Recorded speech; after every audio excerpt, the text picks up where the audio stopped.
Alors, il faut d'abord pouvoir expliquer à vos internautes que le secteur de l'électricité au Cameroun a été divisé en 3 parties. La première partie, c'est la production, c'est-à-dire ceux qui sont chargés de produire l'énergie électrique. Ici, on retrouve Eneo, qui a une capacité installée d'à peu près 900 MW. Et puis, on a ce qu'on appelle les producteurs indépendants, comme KPDC, qui a la centrale à gaz de Kribi. Donc, ça, c'est le premier point. Le deuxième niveau, c'est le transport, c'est-à-dire l'électricité donc, qui est produite au niveau des barrages et des unités indépendantes de production. Il faut donc pouvoir transporter ça vers les centres de traitement. Et ça, c'est le travail de la Sonatrel, qui est la nouvelle société qui venait d'entrer en service. Et puis le dernier volet, donc, c'est ce qu'on appelle la distribution. C'est ça qui permet donc d'amener l'électricité vers les ménages et les entreprises. Là, c'est de la responsabilité des INEO. Il se trouve donc que le Cameroun a des problèmes à ces 3 niveaux. Il ne produit pas assez. Il a un mauvais réseau de transport, un réseau de transport qui est déjà vieux. Et puis, il y a aussi un réseau de distribution qui est vétuste. Ça fait donc que on a des problèmes, par exemple des poteaux qui tombent, parce que les poteaux en bois notamment sont pourris. Ça crée des coupures d'électricité, notamment en saison pluvieuse comme c'est le cas maintenant. Il y a beaucoup de vent, ainsi de suite, les poteaux tombent et donc ça crée des coupures d'électricité. Et puis il y a la qualité de la ligne de transport. Je prends un exemple. Entre Edea et Yaoundé, Edea étant où est logée la centrale de Sonloulou, qui est la principale centrale qui alimente Yaoundé, il y a une seule ligne de transport.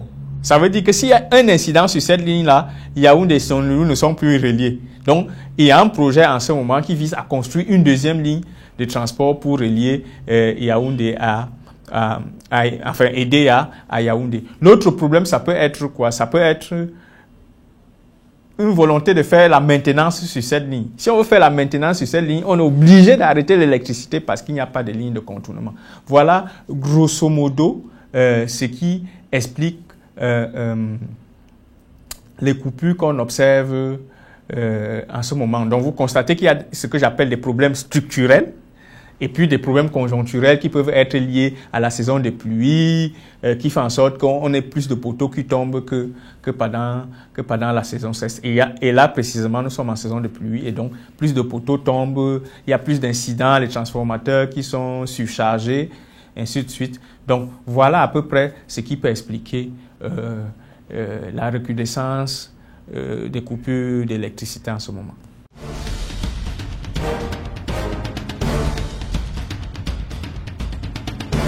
Disons que du point de vue micro, c'est-à-dire à une échelle réduite, les gens vont pouvoir sentir les impacts. Je prends l'exemple de la ville de Bolova, qui souffrait énormément avec des coupures récurrentes d'électricité depuis que Menvele a commencé à injecter à peu près 100 mégawatts sur le réseau interconnecté sud. Les coupures en fait, la fourniture d'électricité s'est un peu stabilisée au niveau des Bolova. Donc, on va observer des gains comme ça, mais au niveau strictement micro. Parce que pour qu'on arrive à une amélioration générale de la qualité du service en matière de fourniture d'électricité, il faut qu'on ait une capacité installée de production qui permet de combler la demande. Or, ce n'est pas le cas en ce moment parce que, faut-il le rappeler, la demande augmente chaque année d'à peu près 5%. Et 5%, si on transforme ça en termes de capacité de production, on estime que chaque année, il faut à peu près 100 mégas de capacité de production. Or, si vous vous souvenez bien, depuis l'inauguration de la centrale à gaz de Kribi, on n'a pas eu un véritable investissement en termes de production. Donc, on aura seulement Menvele, ou alors on a Menvele depuis avril 2018. 2019, autant pour moi. Mais l'autre problème avec Menveleu, c'est que pour l'instant, on n'a pas Menveleu en totalité. On a à peine 100 mégawatts, alors que la centrale a une puissance installée. J'explique peut-être, puissance installée, c'est la capacité optimale que la centrale peut produire à une puissance installée de 211 mégawatts. Donc, du fait de la ligne de transport, on ne peut pas encore évacuer toute la production à Menveleu. La deuxième chose avec Menveleu, c'est que Menveleu ne va pas pouvoir produire les 211 mégawatts sur toute l'année. Pourquoi? Parce qu'on a installé une centrale électrique sur un cours d'eau qui n'a pas un bon débit. Parce que Menveleu n'a pas un bon débit. Et ce débit varie avec des saisons.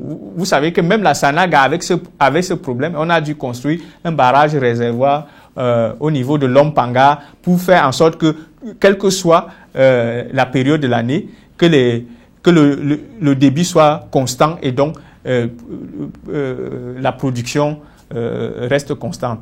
Donc on aura aussi un problème. Même lorsqu'on aura fini de construire la ligne de transport, on aura un autre problème avec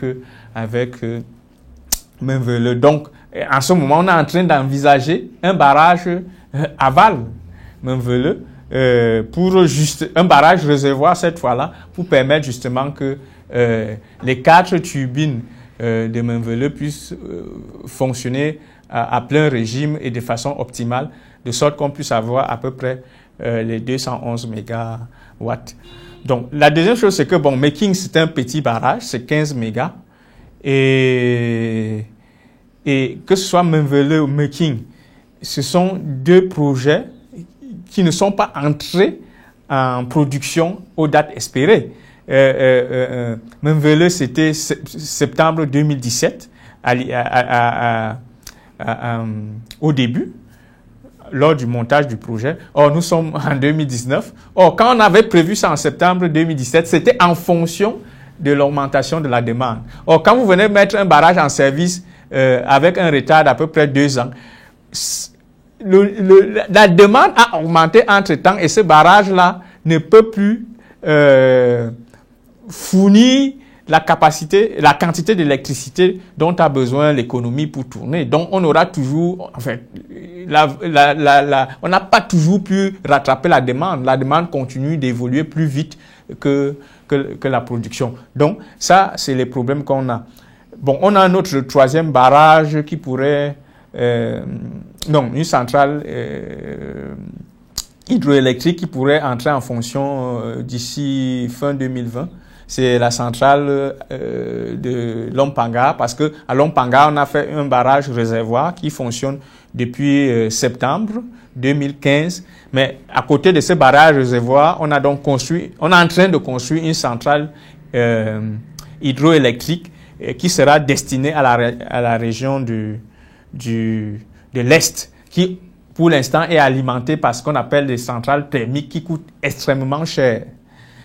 Donc, je pense qu'on ne va pas sortir de l'auberge dans un délai très bref. Il faudra peut-être attendre Nachtigal, et pour cela, il faudra que Nachtigal respecte les délais dans la conduite du projet, parce que si Nachtigal n'entre pas en service en 2021-2022 comme c'est prévu, on aura la demande va encore prendre un pas sur l'offre.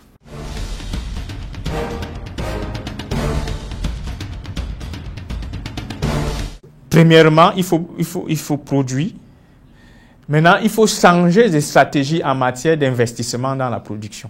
Pour l'instant, on a l'impression que l'État investit trop dans les projets énormes, comme des barrages hydroélectriques. C'est bien, mais il faut associer cet investissement-là avec un investissement moins lourd et qui concernerait des unités de production plus modestes dédiées aux régions précises. Parce que quand vous faites des barrages importants, vous avez par après un autre problème qui est celui du transport. Vous devez porter une quantité importante d'énergie de la zone de production vers la zone de traitement et puis vous devez encore la redistribuer à travers le réseau. Donc, ça vous crée un problème en termes d'investissement sur le réseau de transport. Donc, il faut orienter les investissements vers des petites centrales de production, notamment des centrales solaires, qui sont, c'est une énergie propre et à bon prix. Parce que il faut certes produire, mais il faut aussi rendre le coût de l'électricité accessible. Donc, voilà pour la production. Donc, il faut produire, il faut investir dans la production, mais il faut changer de stratégie. Il faut arrêter de tout mettre dans des investissements colossaux qui, selon la Banque mondiale, s'avèrent 2 à 6 fois plus chers que les mêmes types d'investissements réalisés dans des pays similaires que le Cameroun. Donc, il faut, de mon point de vue, arrêter avec les grands barrages et construire des petites centrales. La deuxième chose, c'est qu'il faut investir dans le réseau de distribution. Comme je vous l'ai dit tout à l'heure, le réseau de distribution est vétuste et donc il nous fait, de transport d'abord est vétuste et il nous fait perdre en moyenne 30% de l'électricité que nous produisons est perdue à cause de la vétusté du réseau. Donc, il faut le renouveler.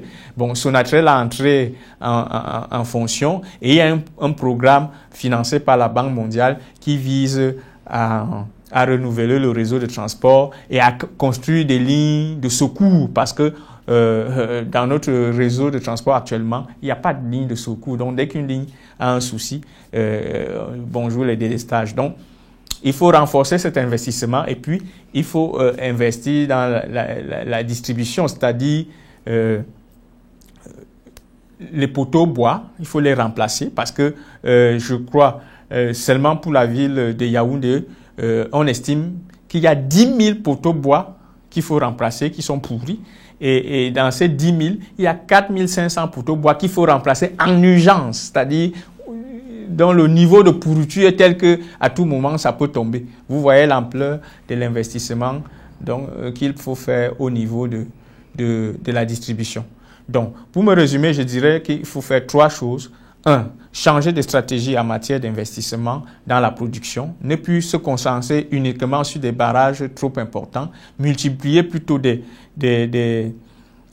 unités de production beaucoup plus modestes dédiées à des régions précises pour amoindrir le coût de l'investissement au niveau du transport. 2. Il faut améliorer la qualité des lignes de transport et construire les lignes de secours.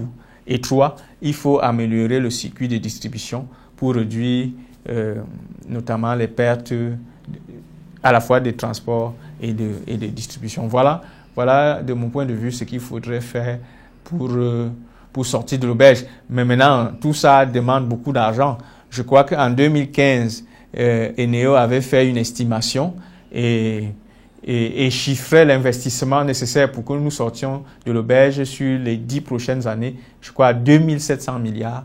Donc, il faut maintenant pouvoir trouver cet argent.